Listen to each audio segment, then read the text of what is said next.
Hai semua, selamat datang ke sesi penerangan kesihatan kita.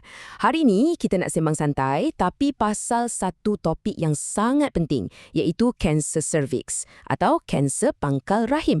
Fakta-fakta yang kita kongsikan ni diinspirasikan dari sesi bersama pakar kesihatan kita, Dr. Azura binti Ahmad dari Care Clinics.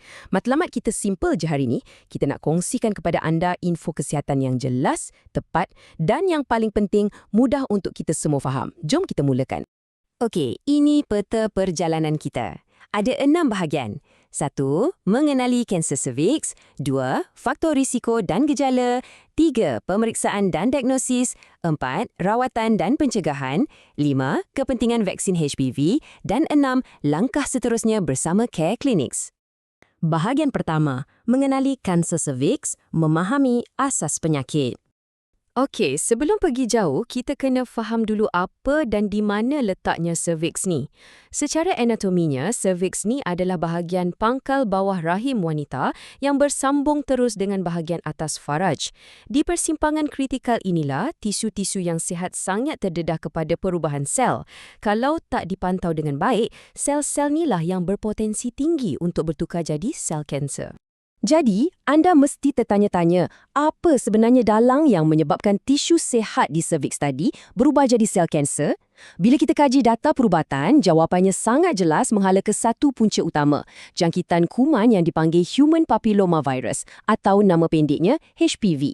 Dan poin yang anda kena ingat di sini ialah strain bernombor 16 dan 18.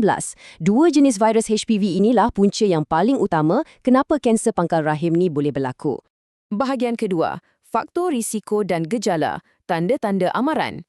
Memandangkan kita dah kenal puncanya, siapa sebenarnya yang paling berisiko?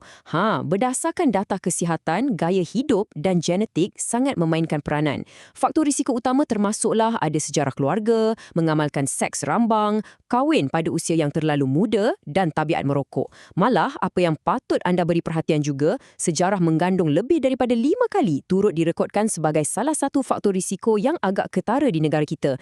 Badan kita ni sebenarnya bijak tahu. Dia akan bagi signal bila ada benda tak kena. Tolong jangan abaikan tanda-tanda macam pendarahan faraj di luar waktu haid, keputihan yang sangat luar biasa atau rasa sakit masa bersama suami isteri.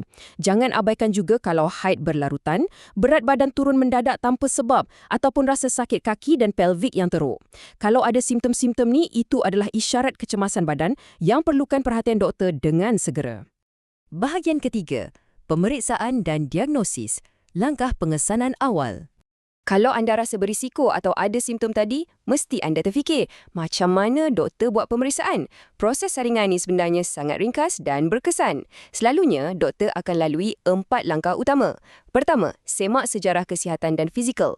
Kedua, pemeriksaan kawasan pelvik. Ketiga, ujian PAP atau yang kita selalu sebut PAP smear untuk kesan kalau ada sel pelik. Dan keempat, ujian HPV, di mana doktor buat saringan khusus untuk kesan kehadiran virus bahaya strain 16 dan 18 tu tadi. Percayalah, prosedur saringan secara berjadual macam ni adalah sistem pertahanan terbaik yang anda ada. Pengesanan awal ni, ibarat kita potong jalan sebelum virus tu merebak. Dengan diagnosis yang tepat, doktor boleh kesan dan tangkap sebarang perubahan sel jauh lebih awal sebelum sel tu berpeluang bertukar jadi sel kanser yang bahaya. Ini pastinya akan memberikan prognosis yang jauh lebih positif untuk masa depan anda. Bahagian keempat, rawatan dan pencegahan, melindungi masa depan anda. Macam mana kalau perkara tak diingini berlaku dan sel tak normal dikesan? Jangan panik.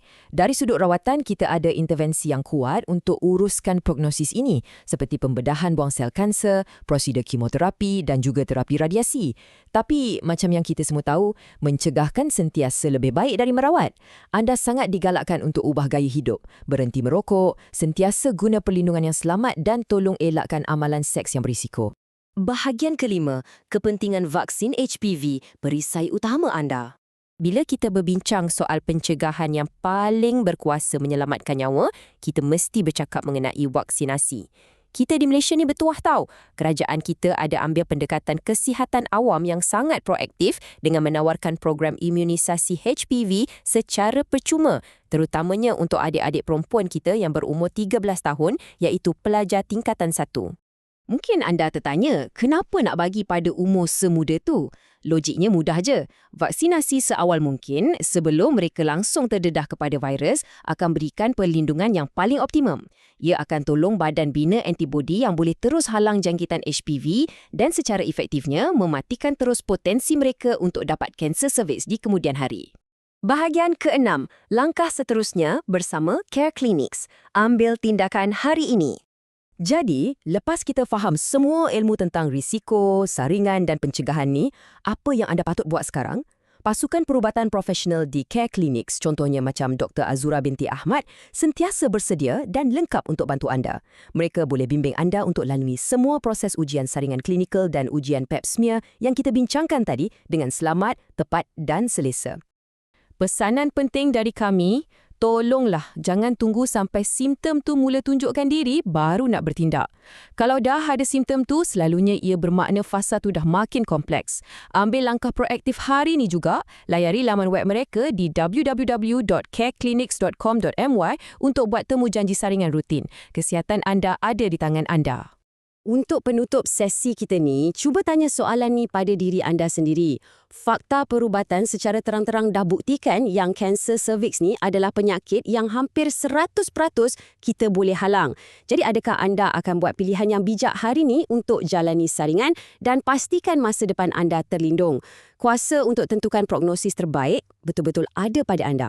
Terima kasih banyak-banyak sebab sudi dengar sesi penerangan kita hari ini. Semoga kita semua kekal sihat, proaktif dan sentiasa bertenaga.